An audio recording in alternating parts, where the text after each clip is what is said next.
ಸ್ವಾಗತವನ್ನು ಕೋರುತ್ತಿದ್ದೇನೆ ಹಾಗೂ ನೆರೆದಿರುವ ಎಲ್ಲ ಸಭಿಕರಿಗೂ ಹಾಗೂ ಮಕ್ಕಳಿಗೂ ಎಲ್ಲರಿಗೂ ಸ್ವಾಗತ.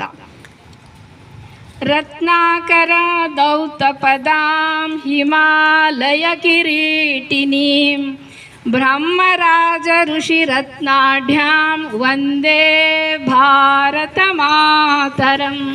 ಹಾಗಂದರೆ ಈ ನಮ್ಮ ದೇಶ ಎಷ್ಟು ಚೆನ್ನಾಗಿದೆ ಅಂದರೆ ನಮ್ಮ ಭಾರತ ಮಾತೆಯ ಪಾದವನ್ನು ರತ್ನ ವೈಡೂರ್ಯ ಹವಳಗಳಿಂದ ಕೂಡಿದ ಸಮುದ್ರದಿಂದ ತೊಳಿತಾ ಇದೆ.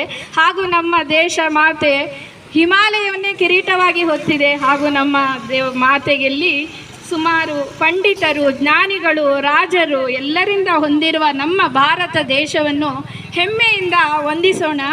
ಈ ಪವಿತ್ರ ಸಂದರ್ಭದಲ್ಲಿ ನಿಮ್ಮೆಲ್ಲರನ್ನು ಆತ್ಮೀಯವಾಗಿ ಸ್ವಾಗತಿಸುತ್ತೇನೆ. ಪ್ರತಿಯೊಂದು ಶುಭ ಕಾರ್ಯವು ದೇವರ ಸ್ಮರಣೆಯಿಂದ ಆರಂಭವಾದಾಗ ಅದು ಮತ್ತಷ್ಟು ಅರ್ಥಪೂರ್ಣವಾಗಿರುತ್ತದೆ.